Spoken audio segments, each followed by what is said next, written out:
సిగ్గా? భయం. నేనుండగా భయం ఏంటి? నిన్ను చూస్తుంటేనే భయం.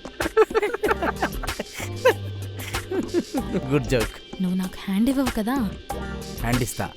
ఆ? ఏంటి భయపడ్డావా? మన ఇద్దరి ప్రేమలో ఎవడైనా హ్యాండ్ వేస్తే వాడిని హ్యాండ్ తీస్తా. ఏం నవ్వురా? నవ్వు నవ్వు. నీకు తెలుసా, నీలో నాకు నచ్చింది కామెడీ. నేను సీరియస్గా చెప్తున్నా.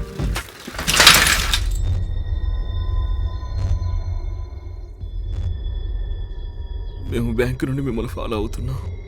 ఒక ముఖ్యమైన అవసరం కోసం మీ దగ్గర ఉన్న 2 లక్షలు అవసరం పడ్డాయి. ఎవరై నువ్వు జోకులేస్తున్నావా? సీరియస్గానే చెప్తున్నావు సార్. ఆ డబ్బులు మాకిస్తే డైలీ ఐస్ అమ్మి రూపాయి జమ చేసి మీకు కట్టేస్తాను. నీకేమైనా పిచ్చి ఏమైనా పట్టిందా ఏంటి? రేపు పండుగ పట్టుకున్న వాడిని మీరు కూడా పట్టుకోండిరా. ఏంట్రా దిక్కులు చూస్తున్నారు? పెళ్లి కావాలా వద్దా? పట్టుకోండి.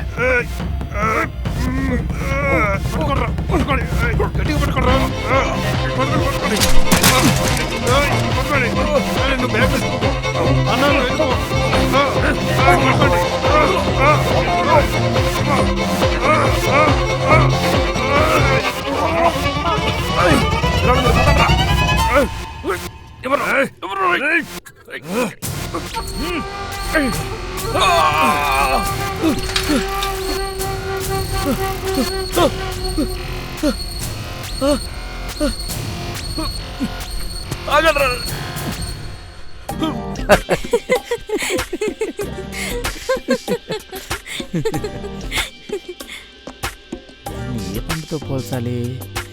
చూస్తుంటే బంగినపల్లి మాడిపండులా ఉంది, చూస్తుంటే కొరుకు తినాలనిపిస్తుంది. వీడచ్చం నల్ల బొగ్గులా ఉన్నాడు. నిన్ను ఇలా చూస్తుంటే నీ మైకంలో పడిపోవాలని ఉంది. కానీ నేను నిన్ను చూడలేనే. వాట్?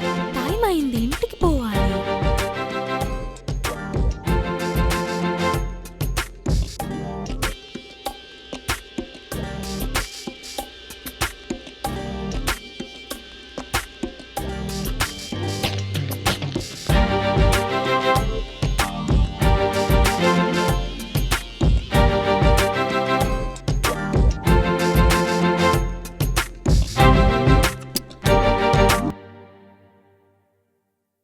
ఈ డబ్బిస్తే బాబు చాలా సంతోషపడతాడు కదా అన్నా. నేనైతే పెళ్లి భోజనం కోసం ఎదురు చూస్తున్నాను.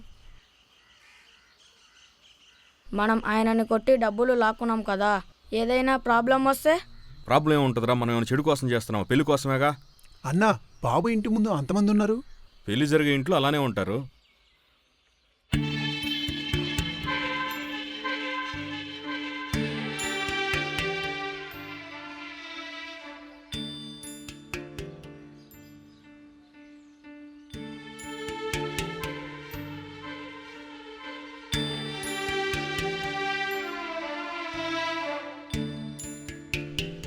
అందరికన్నా ముందు ఈ గుండోడు బండోడు వచ్చినట్టున్నారే.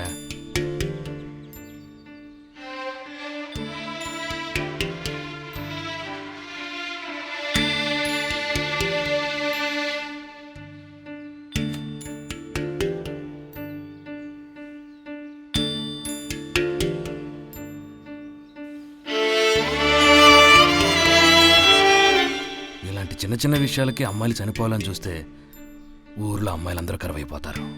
ఏంటి గునుక్కుంటున్నారు? ఇది నా ప్రాబ్లంలే.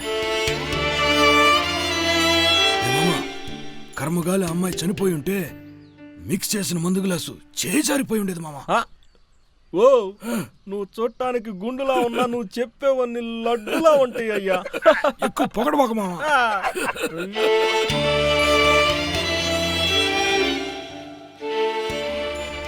ఏ పోరి, మళ్ళా సావాలని చూడకు.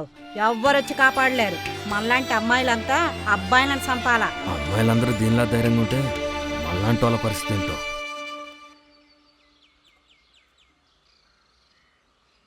ఈ ఐసోడొకడు జగదేక వీరుడు అతిలోక సుందరిలో చిరంజీవి మాదిరి 4 పిల్లలు వేసుకొని తిరుగుతూ ఉంటాడు. ఆ చిరంజీవి ఎక్కడ? ఈ పనికమాలోడు ఎక్కడ?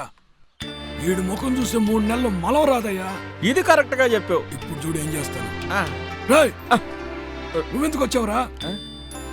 అలాగే తిరిగెళ్ళు. నేనొస్తే కాలు చేతి చేస్తా. నేనే వాడిని తిడదాం అనుకున్నా. గుండోడి తిట్టాడు. పోనీలే. ఇప్పుడు హ్యాపీగా ఉంది. అంతా తలరాత.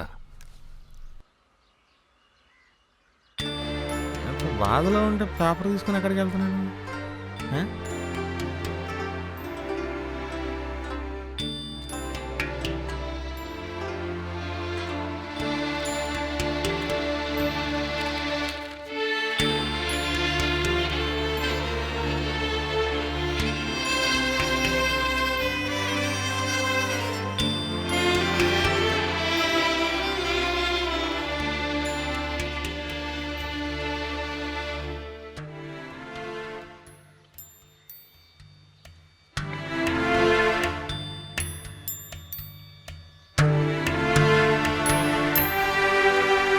ఎవరో ఆయన చంపినందుకు మనం పోలీసులకు దొరికిపోతామంటావా? మనమేం చంపలేదు కదరా, అతని దగ్గర డబ్బులే కదా తీసుకున్నాం. అది బాబు వాళ్ళ మామని తెలియక. ఆయన దగ్గర 2 లక్షలు ఉన్నాయని తెలిసి మనలాగా ఎవరైనా ఫాలో చేసి ఉంటారేమో. అలాగైతే ఆ 2 లక్షలు మనం తీసుకున్నాం కదా, ఎవరైనా ఫాలో చేస్తే మనని ఫాలో చేయాలి కదా. మనం తీసుకోక ముందు నుండి అతను ఫాలో చేస్తుంటే మనం అతని దగ్గర నుండి డబ్బులు తీసుకున్న తర్వాత మనలాగా వేరే వాళ్ళు అతను ఫాలో చేసి అతని దగ్గర డబ్బులు లేవని చంపుండొచ్చుగా. ఈ హత్యకి మనకు ఎటువంటి సంబంధమే లేదు కనుక ధైర్యంగా ఉందాం.